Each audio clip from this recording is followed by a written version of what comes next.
Hey everyone, welcome to today's Explainer. We've got something incredibly special lined up for you. We're going to take an ancient, traditional Pizzaiolo masterclass and completely break it down into a step-by-step lesson that you can literally do in your own home kitchen. If you've ever wanted to capture that melt-in-your-mouth magical experience of true Italian pizza, well, you are in exactly the right place. So let's just dive right into it. Okay, I want to kick things off with a bit of a culinary paradox. What if I told you that high-end restaurant pizza is actually genuinely harder to make than your standard homemade pizza? It sounds crazy, but it's true. When you sit down at an authentic pizzeria, you know that perfectly charred crust, that airy edge, and that incredibly soft center, those aren't just happy accidents. They're the direct result of super precise ingredients, careful technique, and, as you're going to see in a minute, up to 72 hours of patience.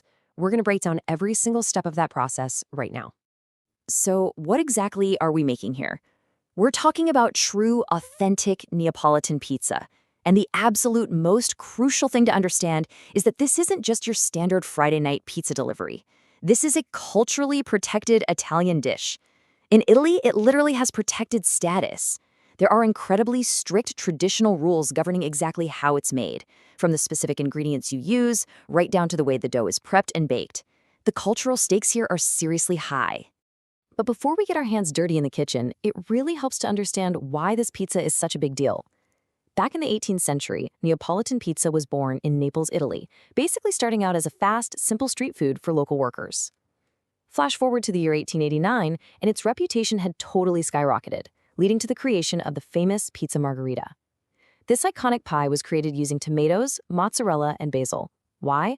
Well, specifically to represent the red, white, and green colors of the Italian flag. Today, the whole thing has evolved from a local street food to a globally protected culinary phenomenon, where master pizzaiolos literally train for years to perfect their craft. And honestly, this brings us to one of the greatest ironies in all of cooking. World-class flavor often comes from extreme culinary minimalism. Let's run through the recipe overview to make 4 pizzas. It's crazy simple. Our dough, just 500 grams of Tipo 00 flour, 325 grams of water, 10 grams of salt, and a tiny 2-gram pinch of instant dry yeast. The sauce is just 400 grams of San Marzano tomatoes and a pinch of salt. That's literally the whole sauce. And for toppings, we're just using 250 grams of fresh mozzarella, some fresh basil leaves, and extra virgin olive oil. Deceptively simple, right? Section 1. Mastering the dough. All right, let's walk through the actual physical workflow of a master pizzaiolo. Step 1. You're going to dissolve your yeast in the water, gradually mix in that Tipo 00 flour, and then finish it off by mixing in the salt. Step 2 is where the workout begins. You knead the dough on a clean surface for about 10 to 15 minutes. You want to stretch it, fold it, and push it until it transforms into this beautiful, smooth, elastic ball.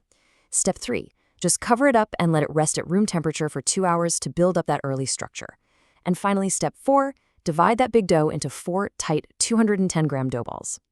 So now we arrive at a really critical question.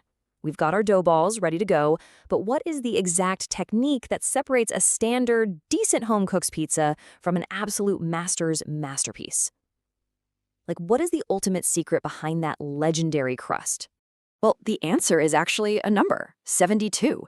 Because the ultimate secret ingredient here isn't actually an ingredient at all. It's time. Up to 72 hours of patient, cold fermentation. Let's break down exactly why this matters. You take those tightly formed dough balls, transfer them into the refrigerator, and you just let them ferment for anywhere from 24 to 72 hours. Time is the real magic here.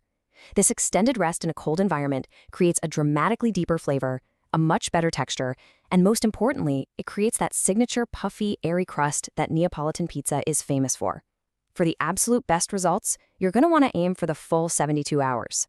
As our source material points out, this is the exact crucial step that separates good pizza from truly great pizza. Section 2. The sauce and the heat.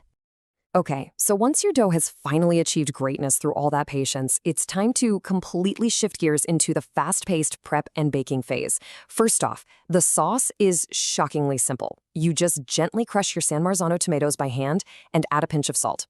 That is the whole recipe. You leave it completely uncooked. Meanwhile, you need to bring your dough out of the fridge for about 2 hours so it comes up to room temp.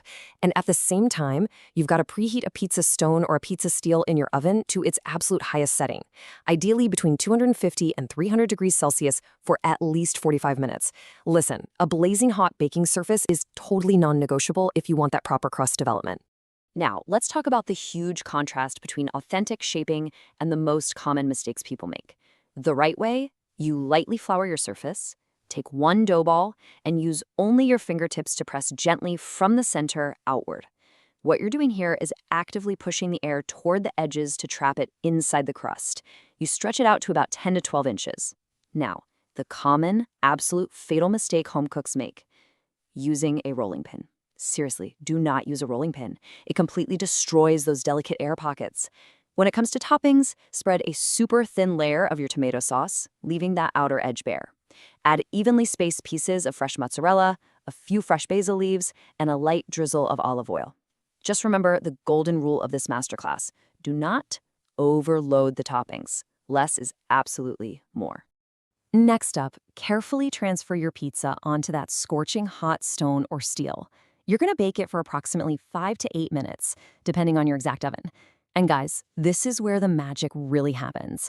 You'll witness this dramatic, high-energy oven spring. Just watch as the crust rises rapidly and the edges develop those highly sought-after, dark charred spots, all while the inside remains incredibly light and airy.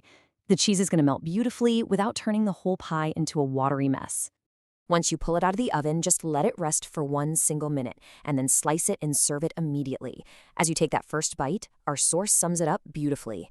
Notice the soft center, airy crust, sweet tomatoes, creamy mozzarella, and fragrant basil. This is Neapolitan pizza at its finest.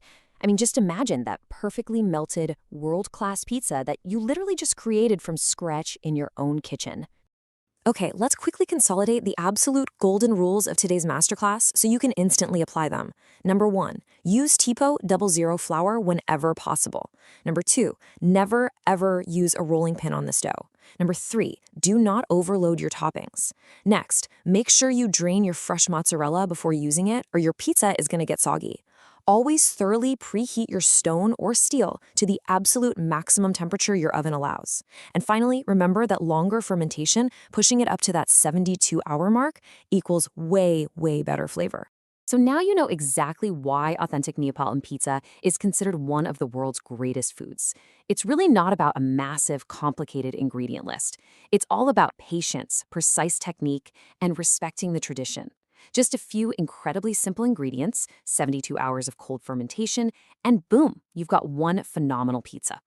If you've enjoyed this masterclass explainer and you love breaking down these iconic recipes with us, we want to hear from you. What dish should we explore next? Keep learning, keep cooking, and we'll see you in the